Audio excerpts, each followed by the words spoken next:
और वहीं गया जिले में सुबह से आसमान काले काले बादलों से ढका हुआ है और ठंडी हवा बह रही है और वहीं मौसम तरोताजा है और बारिश के आसार बने हुए हैं। जिले के मौसम वैज्ञानिकों ने सटीक पूर्वानुमान दिया था कि उनके अनुसार मौसम अपना रुख बदलेगा और अच्छी बारिश भी होगी। कृषि विज्ञान केंद्र के मौसम विज्ञानी डॉक्टर जाकिर हुसैन ने कहा कि आजकल और परसों यानी 23 से 25 तक झमाझम बारिश होने के आसार हैं। और वहीं दक्षिण पूर्व झारखंड में बने कम दबाव का क्षेत्र बालासोर होते हुए पूर्व मध्य बंगाल की खाड़ी की ओर गुजर रही है। और वहीं दक्षिण पूर्व झारखंड में बने कम दबाव का क्षेत्र चक्रवाती परिसंचरण के रूप में समुद्र तल से 5.8 किलोमीटर तक विस्तारित है और गया में अगले 2 दिनों तक अच्छी बारिश की संभावना जताई गई है। और गुरुवार की बारिश पूर्वानुमान की बात करें तो 27 मिलीमीटर तक बारिश हो सकती है।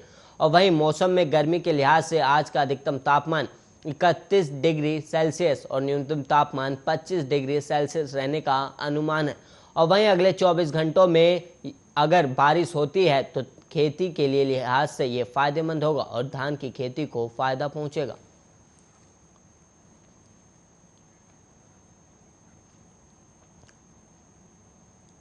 और वहीं गया के डोभी और रोहतास जिले के शिवसागर से पुलिस ने 330 और 32 किलो गांजा बरामद किया है। और समेकित जांच चौकी डोभी पर बुधवार को उत्पाद विभाग ने 330 किलोग्राम गांजा ट्रक से बरामद किया है और ट्रक के चालक और सह चालक को मौके से गिरफ्तार भी किया गया है। और वहीं उत्पाद विभाग के इंस्पेक्टर दीपक कुमार सिंह ने बताया कि गांजा का एक खेप कटक से कानपुर ले जाया जा रहा था, जिसकी सूचना उत्पाद विभाग को पहले से हो गई थी।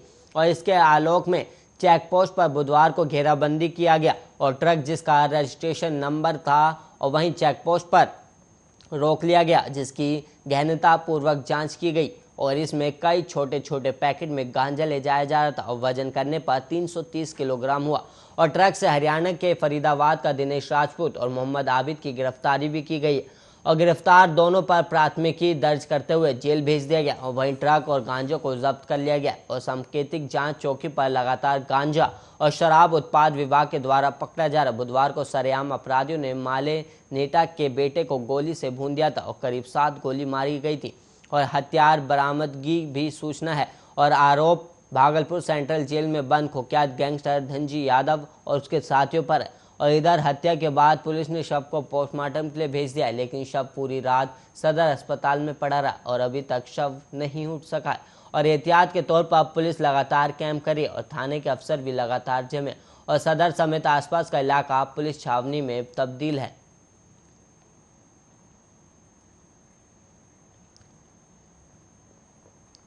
और वहीं बिहार के मुजफ्फरपुर के सदर थाना क्षेत्र के शेरपुर से अगवा किशोरी गुरुवार की सुबह सकुशल बरामद कर ली गई है और घर के सामने ट्रैक्टर से किशोरी मिली और सदर पुलिस मामले की जांच में जुटी हुई है। और वहीं आपको बता दें कि शेरपुर इलाके से बुधवार की शाम बाइक सवार 2 अपहरणकर्ताओं ने ठेकेदार की बेटी को अगवा कर लिया था और इस दौरान अपहरणकर्ताओं द्वारा 5 लाख रुपए फिरौती की मांग की गई थी। और वहीं बदमाशों द्वारा अंग्रेजी में लिखा पत्र परिजनों तक पड़ोस की एक बच्ची के हाथ से भेजा गया था और घटना के बाद इलाके में सनसनी फैल गई थी और सूचना पर सदर थाने की पुलिस मौके पर पहुंचकर जांच की थी। और वहीं आपको बताते चले कि शेरपुर निवासी ठेकेदार चंदन तिवारी की बेटी अपने घर के दरवाजे के समीप टहल रही थी और इसी क्रम में बाइक सवार 2 बदमाश आए और किशोरी को हथियार के बल पर अगवा कर लिए थे। और वहीं किशोरी चिल्लाने की कोशिश की तो उसका मुंह दबा दिया गया और इस दौरान बदमाश द्वारा वहां मौजूद